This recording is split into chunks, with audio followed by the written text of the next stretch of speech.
Hopefully, like I said, Nash can just go and settle outside the leader. Spicy Lou drifting out for wins. Spicy Lou 3/4 just a journey after summer classic gem. Zach Lloyd's back on her this Saturday, so I'm hoping she can go back to her winning ways. And flips the result today.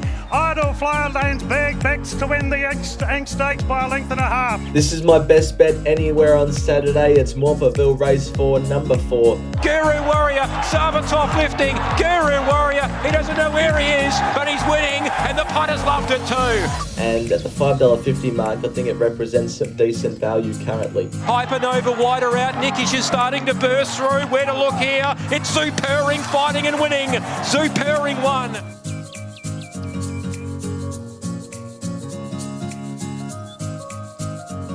Hello everyone and welcome to the Cox Plate Day preview. It was a great week for us last week. 4 winners out of 5 runners. Hopefully something similar can happen this week. I doubt it, but let's give it our best go. Can't wait for the racing action. We'll quickly get onto the Fan Cup. Jamie is leading with one Saturday in October left to go. Make sure you get your best bet down in the comments below. And without further ado, let's get on with the selections. Let's kick off in race 2 at the Valley, where I like horse number 1, Prince Tycoon. 1.75 units the win on at $3.60. This was Prince Tycoon's most recent jump out at Cranbourne on the 13th of October. A nice piece of work. This horse has had 2 career starts, both back in May. It won on debut in a 2-year-old handicapper over 1,100 metres at Caulfield, and then it drew really wide in a $1 million race at Gold Coast and still ran very well. Looks to have some real upside. Prince Tycoon from gate 6, I think, can settle off the fence on speed, which I think is a good place to be. Damien Lane takes the ride. As I said before, it's shown good ability to date, and I'm hoping Prince Tycoon can kick us off in style. In the Fillies Classic Race 4, I'm with horse number 1, Salty Pearl. 1.5 units to win on at $2.50. This was Salty Pearl's most recent run just last week at Caulfield in the 1,000 guineas, beaten by 3 very good fillies here in Ole Dancer, Apocalyptic, and Get a Good Feeling. Salty Pearl's run was good without ever looking like winning. Drops in class from that performance to a Group 2 over 1,600 metres. Has already had that run at 1,600 metres in the 1,000 guineas, which I think will do it the world of good. Heading into this Saturday from Gate 4, maps for a nice coasty run, just needs a bit of luck in the straight. I want to bring up an interesting graphic about the Fillies Classic race itself. Horses off the week back up in the last 5 years. There's been 6 horses, there they are on the screen, for 3 wins out of 6 and 3 placings, all at pretty decent prices as well. Horses off the week back up have a very good strike rate in the Fillies Classic, which just makes me more confident about Salty Pearl. This is my best bet anywhere on Saturday. It's Moonee Valley Race 6, number 9, She's Unusual. 2.75 units to the win on at $3.20 in the Tessio Stakes. This was She's Unusual's last start run up in Sydney at Rose Hill, defeating Nkosi and State of America by 3 lengths in a very, very good performance. Is 4 weeks between runs, and I think this horse is absolutely flying. Won this race dominantly from gate 8 on Saturday. It should be rolling forward and either settling, should be settling in the top 4 in run. Before this, it narrowly got beaten by Travolta at Rose Hill, and Travolta won a Group 3 last week. So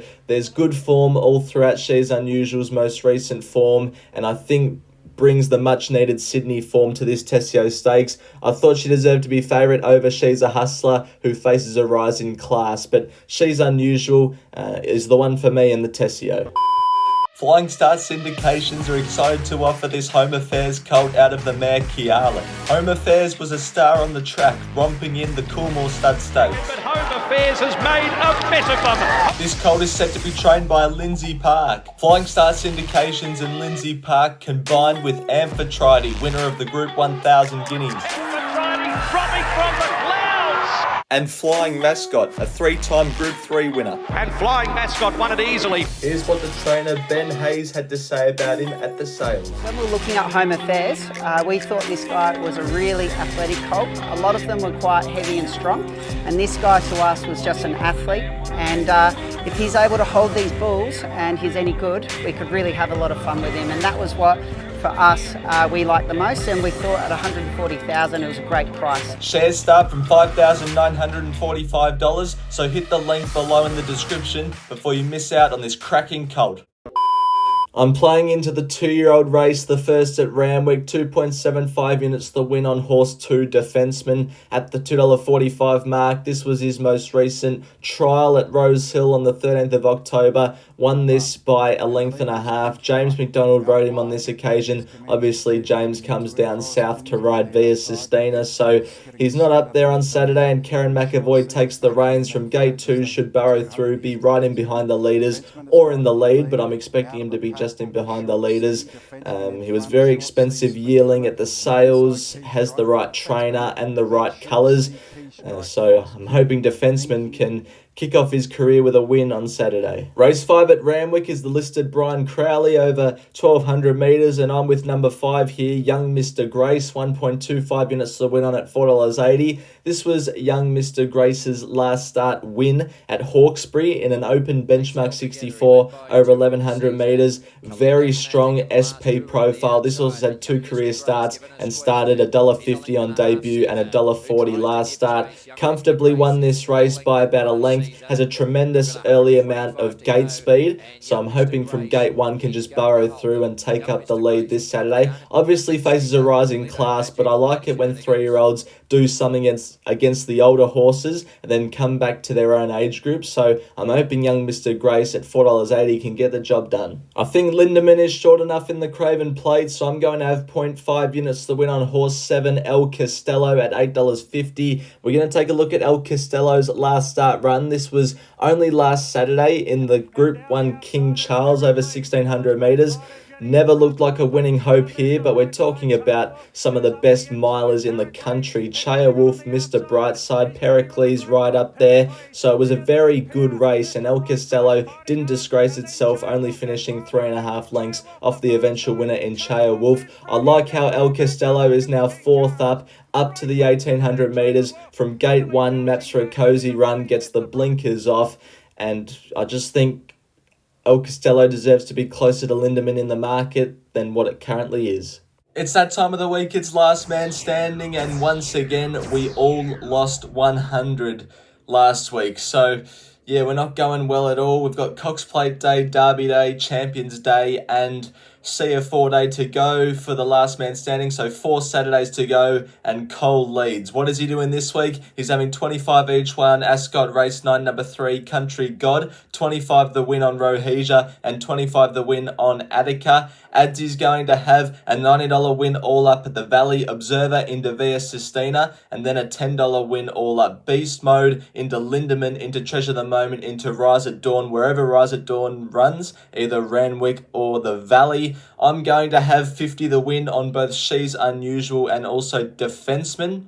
Hayden's going to have a $100 win all up, Lindemann into Observer, and Sky High Horse Racing is yet to send me through the bets, so that's going to be a $50 deduction. But you'll have to check who he's with on Saturday morning on the YouTube community when I do that post that I normally do. That's what we're doing for Last Man Standing this week. Heading across now to South Australia, where I've got 2.5 units to win on number 1 in race 1. Blandford Baron at $2.15. This was Blandford Baron's debut run. This was at the Murray Bridge circuit in a 2-year-old set weights 65k race, which is pretty much what it faces on Saturday, only 1,050 metres this time. Look, had its chance to go past the eventual winner, but the eventual winner's a pretty highly touted horse, went off $1.60 on this day, and I still thought Blandford Baron comfortably beat the 3rd horse home, so I think this form will stand up, and I think Blandford Baron can go on with the job on Saturday. From gate 3, should be right up there on pace again. Caitlin Tootle claims the 3 kilos, bring it down to the 53.5 kilos. Hopefully he can start our day well in South Australia.